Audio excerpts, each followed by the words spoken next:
Cyber crime ಮಾಡುವ ಉದ್ದೇಶದಿಂದಲೇ ಕೆಲವರು computer ಶಿಕ್ಷಣ ಪಡೆಯುತ್ತಿರುವುದು ಆತಂಕಕಾರಿ ಬೆಳವಣಿಗೆಯಾಗಿದೆ ಎಂದು ಜಿಲ್ಲಾ ಹಾಗೂ ಸತ್ರ ನ್ಯಾಯಾಧೀಶರಾದ ಮಾರುತಿ ಬಗಾಡೆ ಹೇಳಿದರು. ಜಿಲ್ಲಾ ಪೊಲೀಸ್ ವರಿಷ್ಠಾಧಿಕಾರಿಗಳ ಕಚೇರಿಯಿಂದ ಬುಧವಾರ ಆರಂಭವಾದ ಸೈಬರ್ ಕ್ರೈಂ ಜಾಗೃತಿ ಮ್ಯಾರಥಾನ್ ಓಟಕ್ಕೆ ಚಾಲನೆ ನೀಡಿ ಮಾತನಾಡಿದರು. ಇಂದಿನ ಸೈಬರ್ ಅಪರಾಧಗಳಲ್ಲಿ ಭಾಗಿಯಾಗುತ್ತಿರುವವರು ಕಲಿತವರೇ, ಕ್ರೈಂ ಮಾಡುವವರು ಕಲಿತವರೇ. ಹಿಂದೆ 10 ರೂಪಾಯಿ ಕಳ್ಳತನ ಮಾಡಲಾಗುತ್ತಿತ್ತು. ಈಗ ಬ್ಯಾಂಕ್ ಖಾತೆಯಲ್ಲಿನ ಹಣವನ್ನೇ ಖಾಲಿ ಮಾಡುವ ಮಟ್ಟಿಗೆ ಸೈಬರ್ ಕಳ್ಳರು ಬೆಳೆದಿದ್ದಾರೆ. ಇದು ಸಮಾಜಕ್ಕೆ ಎಚ್ಚರಿಕೆಯ ಸೂಚನೆ ಎಂದು ಹೇಳಿದರು. ನಮ್ಮ ಅನುಭವಕ್ಕೆ ಬಂದಂಥ ಎರಡು ಮಾತುಗಳನ್ನು ಹೇಳಲಿಕ್ಕೆ ಇಷ್ಟಪಡ್ತೇನೆ. ಸೈಬರ್ ಕ್ರೈಮ್, ನಾವು ಇವತ್ತು ಶಾಲೆಗೆ ಹೋಗೋದು ಅಕ್ಷರ ಕಲೀಲಿಕ್ಕೆ, ಕಂಪ್ಯೂಟರ್ ಸೈನ್ಸ್ ಕಲೀಲಿಕ್ಕೆ ಯಾರು ಹೋಗ್ತಾ ಇದ್ದಾರೆ ಅಂತಂದರೆ ಕಳ್ತನ ಮಾಡೋ ಉದ್ದೇಶದಿಂದ ಅದನ್ನು ಕಲೀಲಿಕ್ಕೆ ಹೋಗ್ತಾ ಇದ್ದಾರೆ. ಹೇಗೆ ಕಳ್ತನ ಮಾಡಬೇಕು, ಏನು ಕಳ್ತನ ಮಾಡಬೇಕು, ಸೈಬರ್ ಕ್ರೈಮ್ನಲ್ಲಿ ಇದನ್ನೇ ಕಳ್ತನ ಮಾಡಬೇಕು ಅಂತ ಲಿಮಿಟೆಡ್ ಇಲ್ಲ. ಯಾವುದಾದ್ರೂ ಮನೆಗೆ ಹೋದರೆ ಹಣ ಕಳ್ತನ ಮಾಡ್ಬೋದು, ಬಂಗಾರ ಕಳ್ತನ ಮಾಡ್ಬೋದು, ಅಥವಾ ಇದ್ರೆ ಒಡವೆ ವಸ್ತುಗಳನ್ನು, ಬಟ್ಟೆಗಳನ್ನು ಕಳ್ತನ ಮಾಡ್ಬೋದು. ಆದರೆ ಕಂಪ್ಯೂಟರ್ ಇದರಲ್ಲಿ ಏನು ಕಳ್ತನ ಮಾಡ್ತಾರೆ ಅಂತ ಗೊತ್ತಾಗಲ್ಲ, ಕಳ್ತನ ಆದ ನಂತರನೇ ಗೊತ್ತಾಗೋದು. ಕಳ್ತನದಲ್ಲಿನೂ ವೆರೈಟಿಗಳು ಬಂದವೆ. ಇದರಲ್ಲಿ ಏನಾಗ್ತಾ ಇದೀವಿ ಅಂತಂದರೆ, ಬಲಿಪಶು ಆಗ್ತಾ ಇರೋರು ಕಲ್ತವರು, ಬಲಿಪಶು ಮಾಡ್ತಾ ಇರೋರು ಕಲ್ತವ್ರೆ. ಎಷ್ಟು ಹೈ ಲೆವೆಲ್ಗೆ ನಾವು ಇವತ್ತು ತಂತ್ರಜ್ಞಾನವನ್ನು ತೆಗೆದುಕೊಂಡು ಹೋಗಿದ್ದೇವೆ ಅಂತಂದರೆ ಅಷ್ಟೇ ಲೋ ಲೆವೆಲ್ಗೆ ಕ್ರೈಮ್ ಮೆಂಟ್ಯಾಲಿಟಿ ಬೆಳೆದ್ಬಿಟ್ಟಿದೆ. ಎಸ್ಪೆಷಲಿ ಈಗ ಹಿಂದೆ ವಾರದಲ್ಲಿ ಅಥವಾ ಹೋದ ವಾರ ಒಂದು 15 ದಿವಸದಿಂದ ನೋಡಿದೆ, ನಮ್ಮ ರಾಯಚೂರು ಪೊಲೀಸರು ಯಾರ ಕಡೆಯಿಂದ ಒಂದು 15 ಕೋಟಿ ರೂಪಾಯಿನೂ ಜಪ್ತಿ ಮಾಡಿಕೊಂಡಿದ್ದಾರೆ ಅಂತ. ಹಾಸನದಲ್ಲಿ ಏನೋ ನೋಡಿದೆ, ವೆಜಿಟೇಬಲ್ ವೆಂಡರು ಯಾರ ಹತ್ರ 150 ಕೋಟಿ ರೂಪಾಯಿ ಇದೆ ಅಂತ. ನಾವು 10 ರೂಪಾಯಿನೂ ಕೂಡ ನಮ್ಮ ಅಕೌಂಟ್ನಿಂದ ಹೋಗಿಬಿಟ್ರೆ ನಾವು ನೋಡಲ್ಲ, ಅದನ್ನು 10 ರೂಪಾಯಿನೂ ಹೋಗಿಬಿಟ್ಟಿರ್ತದೆ, ನಾವು ನೋಡಲ್ಲ. ಈ 10 ರೂಪಾಯಿನೂ ತೆಗೆದುಕೊಂಡು ಸೈಬರ್ ಕ್ರೈಮ್ ಮಾಡೋರು ಇದ್ದಾರೆ, 1000 ತೊಗೊಂಡು ಮಾಡೋರು ಇದ್ದಾರೆ, ಪೂರ್ತಿ ಬ್ಯಾಂಕ್ ಅಕೌಂಟ್ ಖಾಲಿ ಮಾಡ್ಕೊಂಡವರು ಇದ್ದಾರೆ. ಆದ್ದರಿಂದ ನಮ್ಮಲ್ಲಿ ಬ್ಯಾಂಕಿನಲ್ಲಿ ಎಷ್ಟು ಹಣ ಇದೆ ಅಷ್ಟೇ ಜಾಗೃತಿಯನ್ನು ನಾವು ಇವತ್ತು ವಹಿಸ್ಕೊಳ್ಬೇಕಾಗಿದೆ. ಏನೋ ಒಂದು ಮೆಸೇಜ್ ಬಂದುಬಿಡ್ತದೆ. ನನಗೊಂದು ಮೆಸೇಜ್ ಬಂದಿತ್ತು, ಐ ಲವ್ ಯು ಅಂತ. ಅದ್ರ ಮುಂದೆ ಬಂತು ಮತ್ತು I am too much love in with I am intending to donate so much of dollars, please share your account, account number. ಮತ್ತು ಅದ್ರ ಜೊತೆಗೆ ಇನ್ನೊಂದು ಬಂತು, ಅದಕ್ಕೆ ಅಡ್ವಾನ್ಸ್ ಆಗಿ 20,000 ನನಗೆ ಕಟ್ಟಿ ಅಂತ. ಅದಕ್ಕೆ ನಾನು ಅವ್ರಿಗೆ ವಾಪಸ್ ರೂಪಾಯಿ ಕೊಟ್ಟರೆ ನೀವು ಕೊಡೋದ್ರಲ್ಲೇ 20,000 ಡಿಡಕ್ಟ್ ಮಾಡ್ಕೊಂಡು ನನ್ನ ಅಕೌಂಟಿಗೆ ಹಾಕಿ. ಒಬ್ರದ್ದು ಯಾರ್ದೋ ಮ್ಯಾನೇಜರ್ದಿಂದ ಬಂತು ಫೋನು, ನಾನು SBI ಮ್ಯಾನೇಜರು, ನಿಮ್ಮ ATM ಕಾರ್ಡ್ ಲಾಕ್ ಆಗಿದೆ, ATM ಕಾರ್ಡನ್ನು ಓಪನ್ ಮಾಡಬೇಕು, ದಯವಿಟ್ಟು ಪಾಸ್ವರ್ಡ್ ಶೇರ್ ಮಾಡಿ ಅಂತ. ಅವನು ಹೇಳ್ತಾ ಇದ್ದಾರೆ SBI ಮ್ಯಾನೇಜರ್ ಅಂತ, ಆದರೆ ಅವನು ಹೇಳೋದು ಲ್ಯಾಂಗ್ವೇಜ್ ಮಾಡೋದು ಸ್ಲಮ್ ಲ್ಯಾಂಗ್ವೇಜ್. ಅದಕ್ಕೆ ಅವ್ನು ಕೇಳಿದೆ, ನಂದು SBI ಮ್ಯಾನೇಜರ್ ಇದು ಕಾರ್ಡ್ ಇಲ್ಲ, ಕರ್ನಾಟಕ ಬ್ಯಾಂಕದ ಕಾರ್ಡ್ ಇದೆ ಅಂದರೆ ಮತ್ತೆ ಹೇಳ್ತಾರೆ ಕರ್ನಾಟಕ ಬ್ಯಾಂಕದ್ದೇ ಕೊಡಿ. ಸೊ ಸ್ಲಮ್ದಿಂದ ಹಿಡ್ಕೊಂಡು 5 ಸ್ಟಾರ್ ಹೋಟೆಲ್ವರೆಗೂ ಎಲ್ಲರೂ ಎಕ್ಸ್ಪರ್ಟ್ ಆಗಿದ್ದಾರೆ ಯಾವ ರೀತಿ ಎಕ್ಸ್ಪ್ಲಾಯ್ಟ್ ಮಾಡಬೇಕು ಸೈಬರ್ ಅಸಿಸ್ಟೆಂಟ್ಸ್ದಿಂದ ಅಂತ. ನಮಗೆ ಅದು ಯಾವುದೂ ಗೊತ್ತಿಲ್ಲ. ನಮಗೆ ಮೊಬೈಲ್ದಲ್ಲಿ ಚಾಟ್ ಮಾಡೋದು ಮಾತ್ರ ಗೊತ್ತು. ವ್ಯಾಟ್ಸಪ್ದಲ್ಲಿ ಚಾಟಿಂಗ್ ಮಾಡ್ತಾನೆ, ಎಷ್ಟೋ ನಮ್ಮನ್ನೇ ಕ್ಯಾಚ್ ಮಾಡ್ತಾರಂತೆ, ನಮ್ಮನ್ನೇ ವಿಡಿಯೋ ಮಾಡ್ತಾರಂತೆ. ಹಾಗಾಗಿ ನಾವೆಲ್ಲರೂ ಇವತ್ತು ಬಲಿಪಶು ಯಾರು ಆಗ್ತಾಯಿದ್ದೀವಿ ಅಂತಂದರೆ ಯುವಕರೇ ಜಾಸ್ತಿ ಆಗ್ತಾಯಿದ್ದೀವಿ, ವಿದ್ಯಾವಂತರೇ ಜಾಸ್ತಿ ಆಗ್ತಾಯಿದ್ದೀವಿ, ಆರೋಪಿಗಳು ಕೂಡ ನಮ್ಮಲ್ಲೇ ಇದ್ದಾರೆ. ಅದರಿಂದ ಈ ಒಂದು ಜಾಥಾ ಏನಿದೆ ಇದು ನಮ್ಮಕ್ಕೂ ನಾವು ಅರಿವು ಮೂಡಿಸ್ಕೊಳ್ಳೋದ್ರ ಜೊತೆಗೆ ಇದರ ಬಗ್ಗೆ ಪಬ್ಲಿಕ್ಕಿಗೂ ಕೂಡ ಅರಿವು ಮೂಡಿಸ್ಕೊಳ್ಳೋದು ಒಂದು ಉದ್ದೇಶ ಇರೋದರಿಂದ ಇದು ಯಶಸ್ವಿ ಆಗಲಿ ಅಂತ ಹೇಳಿ ನಾನು ಹಾರೈಸ್ತಾ ಇದ್ದೀನಿ. ಯಾರೂ ಕೂಡ ಮೊಬೈಲನ್ನು, ಇಂಟರ್ನೆಟ್ಟನ್ನು ದುರ್ಬಳಕೆ ಮಾಡ್ಕೊಳ್ಬೇಡಿ. ಮಾಡ್ಕೊಳ್ಳೋದು ಮುಂಚೆ ಅದು ಮಿಸ್ಯೂಸ್ ಆಗ್ತಾ ಇದೆ ಇಲ್ವಾ, ನಾನು ಸರಿಯಾದ ರೀತಿಯಲ್ಲಿ ಯೂಸ್ ಮಾಡ್ತಾ ಇದ್ದೀನಿ ಇಲ್ವಾ ಅಂತ ನೀವು ಕನ್ಫರ್ಮ್ ಮಾಡಿಕೊಂಡು ಯೂಸ್ ಮಾಡಿಕೊಂಡ್ರೆ ಅದು ಒಳ್ಳೆಯದಾಗ್ತದೆ ಅಂತ ಹೇಳ್ತಾ ಎರಡು ಮಾತುಗಳನ್ನು ಮುಗಿಸ್ತೀನಿ. ಜೈ ಹಿಂದ್, ಜೈ ಕರ್ನಾಟಕ. ಕಾರ್ಯಕ್ರಮದಲ್ಲಿ ಎಎಸ್ಪಿ ಹರೀಶ್, ಡಿಎಸ್ಪಿ ಶಾಂತವೀರ್, ದತ್ತಾತ್ರೇಯ ಕರ್ನಾಡ್, ಶಿವಕುಮಾರ್ ಊಗಿಬಂಡಿ ಸೇರಿದಂತೆ ಪೊಲೀಸ್ ಅಧಿಕಾರಿಗಳು ಉಪಸ್ಥಿತರಿದ್ದರು. ಮೆರೆದ ವಿದ್ಯಾರ್ಥಿಗಳ ಪ್ರತಿಭೆ ಮ್ಯಾರಥಾನ್ ಓಟದ ಅಂಗವಾಗಿ ನಡೆದ ರಂಗಮಂದಿರ ಸಾಂಸ್ಕೃತಿಕ ಸ್ಪರ್ಧೆಗಳಲ್ಲಿ ವಿದ್ಯಾರ್ಥಿಗಳು ತಮ್ಮ ಪ್ರತಿಭೆ ಪ್ರದರ್ಶಿಸಿದರು. ವಿದ್ಯಾರ್ಥಿ ಗೋವಿಂದ್ ಪ್ರಥಮ ಬಹುಮಾನ, ತಿಮ್ಮಪ್ಪ ದ್ವಿತೀಯ ಬಹುಮಾನ ಹಾಗೂ ನರೇಶ್ ತೃತೀಯ ಸ್ಥಾನ ಗಳಿಸಿದರು. ಈ ಮೂವರು ವಿದ್ಯಾರ್ಥಿಗಳು ವಾಲ್ಮೀಕಿ ವಿಶ್ವವಿದ್ಯಾಲಯದ ಸಂಯೋಜಕತ್ವ ಹೊಂದಿರುವ ಸೇಂಟ್ ಪದವಿ ಮಹಾವಿದ್ಯಾಲಯದ ವಿದ್ಯಾರ್ಥಿಗಳು ಎಂಬುದು ವಿಶೇಷ. ಮಹಿಳಾ ವಿಭಾಗದಲ್ಲಿ ಭಾಗ್ಯಲಕ್ಷ್ಮಿ ಪ್ರಥಮ, ಮನುಷಾ ಪಾಟೀಲ್ ದ್ವಿತೀಯ ಹಾಗೂ ಪ್ರೇರಣಾ ತೃತೀಯ ಸ್ಥಾನ ಪಡೆದರು.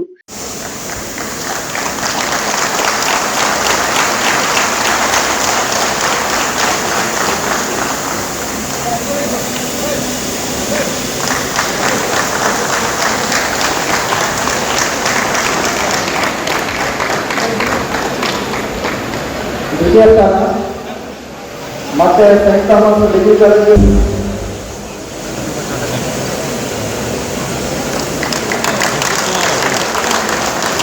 ತೃತೀಯ ಸ್ಥಾನ, ಮತ್ತೊಮ್ಮೆ saint Thomas degree college Naresh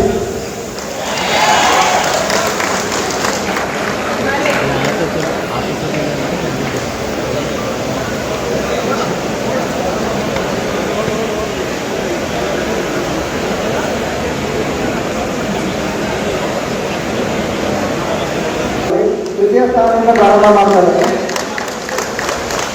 ಮಹಿಳಾ ವಿಭಾಗದ ಮ್ಯಾರಥಾನ್ನಲ್ಲಿ ತೃತೀಯ ಸ್ಥಾನ ನವೋದಯ ಕಾಲೇಜು ನರ್ಸಿಂಗ್ ಕಾಲೇಜಿನ ವಿದ್ಯಾರ್ಥಿನಿ ಪ್ರೇರಣಾ ತೃತೀಯ ಸ್ಥಾನ.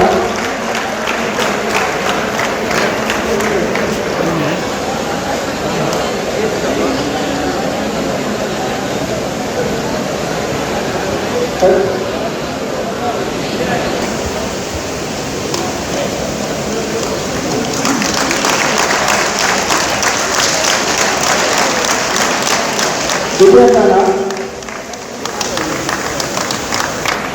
ನವೋದಯ ನರ್ಸಿಂಗ್ ಕಾಲೇಜು ವಿದ್ಯಾರ್ಥಿನಿ ಮೋನಿಶಾ ಪಾಟೀಲ್.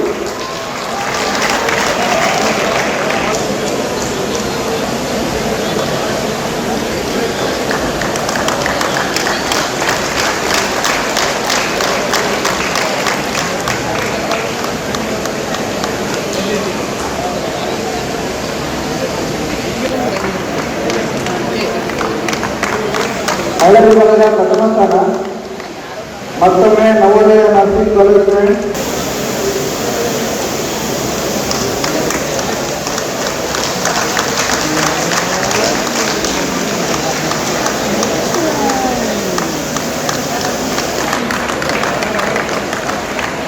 ಪುರಸ್ಕಾರ ಪಡೆದ ವಿದ್ಯಾರ್ಥಿಗಳಿಗೆ ಅಭಿನಂದನೆಗಳು. ರಂಗಮಂದಿರದಲ್ಲಿ ವಿಜೇತ ವಿದ್ಯಾರ್ಥಿಗಳಿಗೆ ಬಹುಮಾನ ವಿತರಿಸಿ ಮಾತನಾಡಿದ ಎಸ್ಪಿ ಪುಟ್ಟಮಾದಯ್ಯ ಅವರು, ಸಮಾಜ ಬದಲಾಗುತ್ತಿದ್ದಂತೆ ಅಪರಾಧಗಳ ರೂಪವೂ ಬದಲಾಗುತ್ತಿದೆ. ಸೌಲಭ್ಯಗಳು ಹೆಚ್ಚಿದಂತೆ ಹೊಸ ರೀತಿಯ ಅಪರಾಧಗಳು ಎದುರಾಗುತ್ತಿವೆ. ನಮ್ಮಿಂದಲೇ ಸಿಗುವ ಮಾಹಿತಿಯನ್ನು ದುರುಪಯೋಗ ಪಡಿಸಿಕೊಂಡು ಅಪರಾಧಿಗಳು ಕ್ಷಣ ಮಾತ್ರದಲ್ಲಿ ಮೋಸ ಮಾಡುತ್ತಿದ್ದಾರೆ ಎಂದು ಹೇಳಿದರು. ಇಂತಹ ಸೈಬರ್ ಕ್ರೈಮ್ ಅನ್ನು ತಡೆಗಟ್ಟಲು ಇಲಾಖೆಗೆ ಸಾರ್ವಜನಿಕರ ಸಹಕಾರ ಅಗತ್ಯ ಎಂದರು. ವಿದ್ಯಾರ್ಥಿಗಳೇ ಮತ್ತು ಮಾಧ್ಯಮ ಸ್ನೇಹಿತರೆ ಮತ್ತು ಎಲ್ಲ ನಾಗರಿಕರು, ಸಮಾಜ ಬದಲಾದಂತೆ ಅಪರಾಧಗಳು ಕೂಡ ಬದಲಾಗ್ತವೆ. ಈಗ ತುಂಬ ಹಿಂದೆ ಈ ಮನೆ ಗೋಡೆಗಳನ್ನ ಹೋಲ್ ಮಾಡಿ ಕಲಾಪಾಟಿನ ಕಲ್ತನ ಮಾಡ್ತಾಯಿದ್ರು ತುಂಬ ಹಿಂದೆ. ಮತ್ತೆ ಮನುಷ್ಯ ಯಾವಾಗ ಆಭರಣಗಳನ್ನ ಕಲಿ ಸ್ಟಾರ್ಟ್ ಮಾಡ್ದ, ಆಭರಣಗಳನ್ನ ಕಲ್ತನ ಮಾಡಿ ಸ್ಟಾರ್ಟ್ ಮಾಡಿದ್ರು.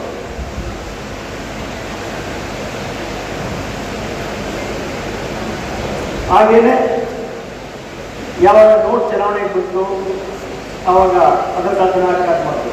ಹೀಗೆ ಅನುಕೂಲ ಮತ್ತು ಅಪರಾಧ ಹೊಂದಿಕೊಂಡು ಸೈಡ್ ಬೈ ಸೈಡ್ ಹೋಗ್ತಾ ಇರ್ತದೆ. ಹಾಗೆಯೇ ಈ ಕಾಲಘಟ್ಟ, ನಮ್ಮ ಕಾಲಘಟ್ಟ ತಂತ್ರಜ್ಞಾನದ ಕಾಲಘಟ್ಟ. ಈ ಕಾಲಘಟ್ಟದಲ್ಲಿ ಫಿಸಿಕಲ್ ಕಾಲದಲ್ಲಿ ಎಲ್ಲೂ ಆಗಲ್ಲ. ಬಟ್ ಎಲ್ಲೋ ಕಾಣ ದೇಶದಲ್ಲಿ, ಕಾಣ ಮೂಲದಲ್ಲಿ, ದೂರದಲ್ಲಿ ಕುಳಿತು ನಮ್ಮದೇ ಮಾಹಿತಿನ ನಮ್ಮ ಕಡೆ ತಗೊಳ್ತಾರೆ. ಮತ್ತೆ ನಾವೇನು ಹಾರ್ಡ್ ಮನಿ ಸ್ಟೋರ್ ಮಾಡಿ ಇಟ್ಕೊಂಡಿರ್ತೀವಿ ಅದನ್ನು ಕ್ಷಣ ಮಾತ್ರದಲ್ಲಿ ಹೋಗ್ಬಿಡ್ತಾರೆ. ಅಲ್ಲಿ ನಮ್ಮ ಉದ್ಘಾಟನೆ ಮಾಡೋದು ನಮ್ಮ ಪಿಡಿಎಸ್ ಹೇಳೋದು ಯಾವುದೋ ಒಂದು ಆಕರ್ಷಣೀಯವಾದ ಒಂದು ಮೆಸೇಜ್ ಕಳಿಸ್ತಾರೆ. ಅಕಸ್ಮಾತ್ ಅದನ್ನು ಟಚ್ ಮಾಡಿದ್ರೆ ಅದು ಇನ್ನೊಂದು ಪೇಜನ್ನು ಓಪನ್ ಮಾಡ್ತಾರೆ. ಒಂದು ಪ್ರೈಸ್ ಬಂದಿದೆ ಅಂತ, ನಿಮ್ಗೆ 5 ಕೋಟಿ ಪ್ರೈಸ್ ಇದೆ ಅಂತ. ಯಾವಾಗ 5 ಕೋಟಿ ನೋಡ್ತೀವಿ ಸಹಜವಾಗಿ ನಾವು ಕ್ಲಿಕ್ ಮಾಡ್ತೀವಿ. ಮತ್ತೆ ನೆಕ್ಸ್ಟು ನಿಮ್ಮ ಒಂದು ಈ ಹಣ ನೀವು ವರ್ಗಾವಣೆ ಆಗಬೇಕಂತಂದರೆ ಒಂದು 20,000 ಕಳಿಸಿ ಅಂತ 25,000 ಕಳಿಸ್ತೀವಿ. ಹಾಗೆಯೇ ಮತ್ತೆ ಎಲ್ಲಿಂದ ಅದು ಟ್ರಾನ್ಸಿಟ್ ಆಗಬೇಕಂತಂದರೆ ಮತ್ತೆ ಒಂದು 7,000 ಕಳಿಸ್ತೀವಿ. ಈಗಿನ ಚೈನ್ ಬೆಳೀತಾ ತುಂಬ ದೂರ ಹೋಗುತ್ತೆ. ಕೊನೆಗೆ ಅಟ್ಲೀಸ್ಟ್ ಫಸ್ಟ್ ಸ್ಟೇಜ್ ಮುಕ್ತವಾಗಿ ಕೋಟೆಲ್ಲ ಕಳಿಸ್ತೀವಿ. ಇದರಿಂದ ನಮ್ಮ ಶಾಲೆಯಲ್ಲಿ ಉಸಿರಪಡಿಸುತ್ತೆ. ನಾವು ಯಾಕೆ ವಿದ್ಯಾರ್ಥಿಗಳನ್ನ ಇವತ್ತು ನಾವು ಫೋಕಸ್ ಮಾಡ್ಕೊಂಡಿದ್ದೀವಿ ಅಂತಂದರೆ, ಈ ಮೊಬೈಲ್ ಬಳಕೆ ಮಾಡೋದು ಈ ಶಾಲಾ ಕಾಲೇಜಿನಂತೆ ಪ್ರಾರಂಭ ಆಗುತ್ತೆ. ಅಟ್ಲೀಸ್ಟ್ ಈ ಹಂತದಲ್ಲಿ ಏನಾದರೂ ಇರಬೇಕಂತ ಅರುಮುಸುವಂಥ ಕಾರ್ಯಕ್ರಮ ನಿಮಗೆ ಸಿಕ್ಕಿದ್ರೆ ಅಥವಾ ಇನ್ಫಾರ್ಮೇಷನ್ ಸಿಕ್ಕಿದ್ರೆ ನೀವು ಇದರಿಂದ ನೀವು ದುಡಿದುಕೋಬೋದು. ನಿಮ್ಮ ಸ್ನೇಹಿತರು, ಫ್ರೆಂಡ್ಸು ಅಥವಾ ನಿಮ್ಮ ಒಟ್ಟಾಟದಲ್ಲಿ ಯಾರಿರ್ತಾರೆ, ನಿಮ್ಮ ಗ್ರೂಪ್ಸ್ಗಳು ಯಾರಿರ್ತಾರೆ ಅವ್ರನ್ನ ನೀವು ಆಗಿರುವ ಅಂತೇಳಿ ಒಂದು ಕಾರ್ಯಕ್ರಮ ಬಂದ್ವಿ. ಜಾಥಾ ಸಕ್ಸಸ್ಫುಲ್ ಆಗಿದೆ, ಬಂದಿದ್ದೀರಿ. ಒಂದು 4-5 ದಿವಸ ವಿಡಿಯೋ ಇದೆ, ವಿಡಿಯೋ ನೋಡಿ ಆಮೇಲೆ ನಿಮ್ಗೆ ಒಳ್ಳೆಯ ರಿಪೋರ್ಟ್ ಮಾಡಿಸ್ತೀವಿ. ರಿಕ್ವೆಸ್ಟ್ ಮಾಡಿ ಎಲ್ಲ ತಮ್ಮ ಶಾಲಾ ಕಾಲೇಜುಗಳಿಗೆ ತಮ್ಮ ಕೆಲಸಗಳಿಗೆ ಹೋಗ್ಬೋದು. Thank you. ಆದಿಕವಿ ಶ್ರೀ ಮಹರ್ಷಿ ವಾಲ್ಮೀಕಿ ವಿಶ್ವವಿದ್ಯಾಲಯ ರಾಯಚೂರು ಇವರ ರಾಷ್ಟ್ರೀಯ ಸೇವಾ ಯೋಜನೆಯ ಸಂಯೋಜನಾಧಿಕಾರಿಯಾದ ಡಾಕ್ಟರ್ ಗುರುರಾಜ್ ಬಿರಾದರ್ ಸ್ಪರ್ಧೆ ಕುರಿತು ಪ್ರಾಸ್ತಾವಿಕವಾಗಿ ಮಾತನಾಡಿದರು. ನಮ್ಮ ವಿಶ್ವವಿದ್ಯಾಲಯಕ್ಕೆ ಕೇಳಿಕೊಂಡು ಒಂದು ಕಾರ್ಯಕ್ರಮ ಮಾಡ್ತಾ ಇದ್ದೀವಿ. ದಯವಿಟ್ಟು ನಮ್ಮ ವಿದ್ಯಾರ್ಥಿಗಳೆಲ್ಲ ಪಾರ್ಟಿಸಿಪೇಟ್ ಮಾಡಿ ತಿಳಿಸಿದರು. ಅದರಂತೆ ನಾವು ಎಲ್ಲ ಕಾಲೇಜುಗಳನ್ನ ಸೇರಿಸಿ ಇವತ್ತು ಈ ಕಾರ್ಯಕ್ರಮವನ್ನು ಯಶಸ್ವಿಯಾಗಿ ಮಾಡಿದ್ದೀವಿ. ಈ ಕುರಿತು ಒಂದು 5 ನಿಮಿಷದ ವಿಡಿಯೋ ಅಂತ ಈಗ ಪೊಲೀಸ್ ಇಲಾಖೆಯಿಂದ ನಮಗೆ ನಿರ್ಧಾರ ಮಾಡ್ತಾ ಇದ್ದಾರೆ. ದಯವಿಟ್ಟು ಎಲ್ಲರೂ ಶಾಂತತೆಯಿಂದ ಕೂಡ ನಮಗೆ ಆಯೋಜನೆ ಮಾಡೋದ್ರಿಂದ ಸಹಕಾರ ಮಾಡಿದಂಥ ಎಲ್ಲ ಜಿಲ್ಲಾ ಪೊಲೀಸ್ ಇಲಾಖೆಗಳು, ಎಲ್ಲ ಉನ್ನತಾಧಿಕಾರಿಗಳಿಗೂ, ಎಲ್ಲ ಡಿವೈಎಸ್ಪಿ ಅಧಿಕಾರಿಗಳಿಗೂ, ನಮ್ಮ ವಿಶ್ವವಿದ್ಯಾಲಯ ಕಾಲೇಜುಗಳ ಎಲ್ಲ ಪ್ರಾಧ್ಯಾಪಕರು ಎಲ್ಲ ಈ ಕಾರ್ಯಕ್ರಮ ಅಧಿಕಾರಿಗಳು ವಂದನೆಗಳಿಂದ ಜೊತೆ ಈ ಕಾರ್ಯಕ್ರಮ ಯಶಸ್ವಿಯಾಗಿದೆ ಅಂತ ನಾನು ಹೇಳ್ತಾ ನಮಗೆ ಮಾತನಾಡಲು ಅವಕಾಶ ಕೊಟ್ಟಂತ ತಮ್ಮೆಲ್ಲರಿಗೂ ನಾನು ವಂದನೆಗಳು ಸಲ್ಲಿಸ್ತಾ ಇದ್ದೇನೆ. ಎಲ್ಲರಿಗೂ ಧನ್ಯವಾದಗಳು. Thank you sir. ನಾಗರಿಕತೆ ಬದಲಾದಂತೆ ಸಮಾಜದಲ್ಲಿ ಅಪರಾಧಗಳು ಕೂಡ ತನ್ನ ಸ್ವರೂಪನ ಅಂದರೆ ಮೂಲ ಸ್ವರೂಪದಿಂದ ವಿಭಿನ್ನ ಸ್ವರೂಪಗಳಾಗಿ ಬದಲಾಗ್ತವೆ. ಇಲ್ಲಿ ನಮ್ಮ ಉದ್ದೇಶ ಏನು ಅಂತಂದರೆ ನಾಗರಿಕರನ್ನ, ಜನರನ್ನ, ಸಾಮಾಜಿಕರನ್ನ ಈ ಒಂದು ಸೈಬರ್ ಅಪರಾಧಗಳಿಂದ ರಚನೆ ಮಾಡಿಕೊಳ್ಳೋದು ಹೇಗೆ ಅಂತ ತಿಳಿಯೋದು. ಇಲ್ಲಿ ಮನೆ ಕಳ್ತನ ಆಗಲ್ಲ, ಬದಲಿಗೆ ನಮ್ಮ ಮನಸ್ಸನ್ನು ನಮ್ಮದೇ ಮೊಬೈಲ್ಗಳ ಮುಖಾಂತರ ನಮ್ಮನ್ನು ನಂಬಿಸಿ ನಮ್ಮ ಅಕೌಂಟ್ನಲ್ಲಿರುವ ಡೆಪಾಸಿಟ್ ಅಥವಾ ಯಾವುದೇ ಹಣನ ದೋಸ್ತಾರೆ. ಇಮಿಡಿಯೇಟಾಗಿ 1 ಅವರಲ್ಲಿ ಆಗುತ್ತೆ. 1 crore ರೂಪಾಯಿ ಇದ್ರೆ 3 ಅವರ್ಸಲ್ಲಿ ಮ್ಯಾಕ್ಸಿಮಮ್ ಮೇಡಮ್ ಹಾಕ್ಕೊಡ್ತೀನಿ ನಿಮ್ಮ ಅಕೌಂಟ್ಗೆ. ಯಾವ ಅಕೌಂಟ್ ಕೊಡ್ತೀರಾ ಆ ಅಕೌಂಟ್ಗೆ ಹಾಕ್ಕೊಡ್ತೀನಿ ಅಂದರು. 1 ಸೆಕೆಂಡ್ಗಳು ಅದು ಬರಲಿಲ್ಲ ಅಂದರೆ ವಾಟ್ ನೆಕ್ಸ್ಟ್ ನನ್ನ ಲೈಫ್ ಯಾವ ಲೆವೆಲ್ ನಾನು ತಂದ್ಕೋಬಹುದು ಅನ್ನೋದ್ರ ಬಗ್ಗೆ 1 ಸೆಕೆಂಡ್ ನಾನು ಆಲೋಚನೆ ಮಾಡಿ 2024 NCERT ವರದಿ ಪ್ರಕಾರ ನಮ್ಮ ಭಾರತದಲ್ಲಿ ಸೈಬರ್ ಸಹಾಯವಾಣಿ 19 ಒಟ್ಟು ಕರೆಗಳ ಸಂಖ್ಯೆ 22,68,000 ಕರೆಗಳು ಬಂದಿದ್ದಾರೆ. 22,000 ಕೋಟಿಗಿಂತ ಅಧಿಕ ಹಣವನ್ನು ನಮ್ಮ ಭಾರತ ದೇಶದ ಜನರು ಕಳೆದುಕೊಂಡಿದ್ದಾರೆ. ಅದರಲ್ಲಿ ಕರೆಗಳು ನಮ್ಮ ಕರ್ನಾಟಕ ರಾಜ್ಯದಿಂದ ಆಗ್ತಾ ಇದೆ. ಈ ಒಂದು ಸೈಬರ್ ಪ್ರಕರಣಗಳು ಕರ್ನಾಟಕದಲ್ಲಿ ಹೆಚ್ಚಿಗೆ ಸಾಗ್ತಾ ಇದೆ.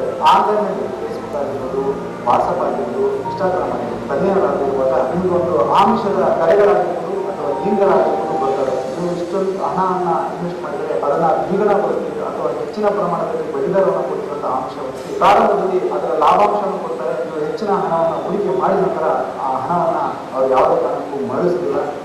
30,000 ಉಳಿಸಕ್ಕೆ ಹೋಗಿ 3 ಲಕ್ಷ ಕಳ್ಕೊಂಡೆ, 3 ಲಕ್ಷ ಉಳಿಸಕ್ಕೆ ಹೋಗಿ 30 ಲಕ್ಷ ಕಳ್ಕೊಂಡೆ, 30 ಲಕ್ಷ ಉಳಿಸ್ಕೊಳಕ್ಕೆ ಹೋಗಿ 3 ಕೋಟಿ ಕಳ್ಕೊಂಡೆ.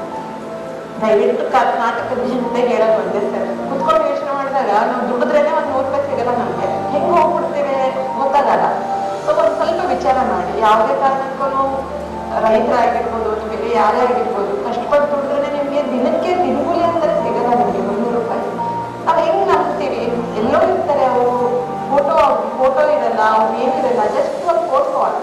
ವಂಚನೆಗೆ ಒಳಗಾದ ತಕ್ಷಣ 1930 ಕರೆ ಮತ್ತೆ ಮೋಸವಾದ 1 ಗಂಟೆಯೊಳಗಿನ ಅವಧಿಯನ್ನು ನಾವು ಗೋಲ್ಡನ್ ಅವರ್ ಕರೆ. ಈ ಗೋಲ್ಡನ್ ಅವರ್ ನೀವು ಕರೆ ಮಾಡಿದ್ರೆ ನೀವು ಕಳ್ಕೊಂಡ ಹಣ ವಂಚನೆಗೆ ಹೋಗ್ತಾರೆ. ಸೈಬರ್ ಅಪರಾಧಗಳು ದಿನೇ ದಿನೇ ಜಾಸ್ತಿ ಆಗ್ತಾ ಇದೆ. ಯಾವುದೋ ಅನ್ನೋನ್ ನಂಬರಿಂದ ನಿಮ್ಮ ಮೊಬೈಲ್ಗೆ ಲಿಂಕ್ ಬರುತ್ತೆ. ಸೊ ಆ ಲಿಂಕ್ ಒತ್ತಿದಾಗ ನಿಮ್ಮ ಬೇರೆ ಬೇರೆ ಕಡೆ ಬೇರೆ ಬೇರೆ ವೆಬ್ಸೈಟ್ಗೆ ಕರ್ಕೊಂಡು ಹೋಗುತ್ತೆ. ಅದಾದಮೇಲೆ ನಿಮಗೆ ಪ್ರೈಸ್ ಬಂದಿದೆ ಅಂತ ತಮ್ಮ ಪರ್ಸನಲ್ ಡೀಟೇಲ್ಸ್ ಎಲ್ಲ ತಗೊಂಡು ಆಮೇಲೆ ನಿಮ್ಮನ್ನ ಮೋಸ ಮಾಡೋಕ್ಕೆ ಪ್ರಯತ್ನ ಮಾಡ್ತಾರೆ. ನಾಡಿನ ಸಮಸ್ತ ಜನತೆಗೆ ನಮಸ್ಕಾರ. ನಾನು ಸಪ್ತಮಿ ಗೌಡ. ಈ ವಿಡಿಯೋ ನೋಡ್ತಾರೆ ಎಲ್ಲರಿಗೂ ನನ್ನ ನಮಸ್ತೆನ ಸಲ್ಲಿಸ್ತಾ ರಾಯಚೂರು SP ಶ್ರೀ ಪುಟ್ಟ ಮಾದಯ್ಯ IPS ಸರ್ ಹಾಗೂ ಅವರ ತಂಡ ಸೈಬರ್ ಅಪರಾಧಗಳನ್ನು ತಡೆಗಟ್ಟಲು ಈಗಾಗಲೇ ಒಂದು ಮಹತ್ವದ ಹೆಜ್ಜೆ ಇಟ್ಟಿದ್ದಾರೆ. ಸೈಬರ್ ಕ್ರೈಮ್ ಅನ್ನೋದೇನಿದೆ ತುಂಬ ದೊಡ್ಡದಾಗಿದೆ. ಯಾರು ಗೊತ್ತಿಲ್ಲದ ಲಿಂಕ್ ಬರುತ್ತೆ ಹಾಕಿಸ್ತಾರೆ. ಮುಂಚೆ ಕಳ್ತನ ಮಾಡಬೇಕಾದ್ರೆ ನಿಮ್ಮ ಮನೆಗೆ ಬಂದು ನಿಮ್ಮ ಮನೆ ಬಾಗಿಲು ಕಿಟಕಿ ಅದನ್ನೆಲ್ಲ ಮುರಿದು ಕಳ್ತನ ಮಾಡಬೇಕಾಗ್ತಾ ಇದೆ. ಬಟ್ ಈಗ ಸೈಬರ್ ಅಪರಾಧಿಗಳು ಯಾವುದೇ ಮೂಲೆಯಲ್ಲಾದರೂ ಕೂತ್ಕೊಂಡು ನಿಮ್ಮ ಅಕೌಂಟ್ಸ್ ಆಗಿರ್ಬೋದು, ನಿಮ್ಮ ಡೇಟಾ, ನಿಮ್ಮ ಪ್ರೈವಸಿ ಯಾವುದನ್ನಾದರೂ ಅವ್ರು ಕೊಳ್ಳೆ ಹೊಡಿಬೋದು. ಬಹಳ ವೇಗವಾಗಿ ಒಂದು ದುಡ್ಡನ್ನು ಮಾಡ್ಬೋದು ಅನ್ನೋ ಒಂದು ಆಸೆ ಮೇಲೆ ಎಷ್ಟೋ ಜನ ಅದನ್ನ ಕ್ಲಿಕ್ ಮಾಡಿ ತಮ್ಮ ಡೀಟೇಲ್ಸ್ಗಳನ್ನು ಕೊಟ್ಟು ಮೋಸ ಹೋಗ್ಬೋದು. ಯಾರಾದರೂ ಫೋನ್ ಮಾಡಿ OTP ಅಥವಾ ಯಾವುದಾದ್ರೂ ಲಿಂಕ್ ಮೇಲೆ ಕ್ಲಿಕ್ ಮಾಡಿ ಅಂತ ಹೇಳಿದ್ರೆ ಖಂಡಿತ ಮಾಡಿದ್ವಿ. ತಾವು ಜೀವನ ಪರ್ಯಂತ ಏನಿದೆ ಒಂದು ಕಷ್ಟಪಟ್ಟು ಹಣವನ್ನು ಕೂಡಿಟ್ಟಿರೋ ಒಂದು ಕಡೆ ಅದಷ್ಟು ಡೀಟೇಲ್ಸ್ ಗೊತ್ತಿದ್ದೆ ಯಾವುದೋ ಲಿಂಕ್ ಮಾಡೋದು ಕೊಟ್ಟು ಕಳ್ಕೊಳ್ಬೋದು. So think before you click ಅಂತ ಹೇಳ್ತಾರೆ. ಸೈಬರ್ ಕ್ರೈಮಿಂದ ದೂರ ಇರಲಿ. ಹಾಗೆ 1930 ಅನ್ನೋ ಹೆಲ್ಪ್ಲೈನ್ ನಂಬರ್ ಇದೆ, ಅದಕ್ಕೆ ಕಾಲ್ ಮಾಡಿ 24/7 ಇರ್ತಾರೆ ನಿಮ್ಗೆ ಹೆಲ್ಪ್ ಮಾಡೋದಕ್ಕೆ. ಸೈಬರ್ ವಂಚನೆಯಿಂದ ದೂರ. ಶ್ರಮವಿಲ್ಲದೆ ಮಾಡಿ ಯಾವುದೇ ಕಾರಣಕ್ಕೂ ನಾವು ಭರವಸೆನ ಕಳ್ಕೋಬಾರ್ದು. ಭರವಸೆ ಕಳ್ಕೊಳ್ಳೋದ್ರಿಂದ ನಮ್ಗಷ್ಟೇ ನಷ್ಟ ಅಲ್ಲ, ನಿಮ್ಮ ಕುಟುಂಬನೂ ಕೂಡ ತುಂಬ ತೀವ್ರ ಹಣಕಾಸಿನ ಕೊರತೆಗೆ ಒಳಗಾಗುತ್ತೆ. ಈ ಒಂದು ಸೈಬರ್ ಥ್ರೆಟ್ಗೆ ಎದುರಿ ಜೀವ ಕಳ್ಕೊಳ್ಳುವಂತಹ ಅಥವಾ ಆತ್ಮಹತ್ಯೆ ಮಾಡಿಕೊಳ್ಳುವಂತಹ ಪ್ರಕರಣಗಳು ಒಂದರಿಂದ ನಾವು ಇತ್ತೀಚೆಗೆ ಮೀಡಿಯಾಗಳಲ್ಲಿ, ಸೋಷಿಯಲ್ ಮೀಡಿಯಾಗಳಲ್ಲಿ ನೋಡ್ತಾ ಇದ್ದೀವಿ. ಹಾಗಾಗಿ ಸೈಬರ್ ಅಪರಾಧದ ಬಗ್ಗೆ ಜಾಗೃತರಾಗೋಣ ಮತ್ತು ಯಶಸ್ವಿಯಾಗಿ ಅದನ್ನ ತಿಳಿಸೋಣ. ಪೊಲೀಸ್ ಇಲಾಖೆ ಈ ವಿಚಾರದಲ್ಲಿ ಸದಾ ನಿಮ್ಮ ಜೊತೆ ಇರುತ್ತೆ.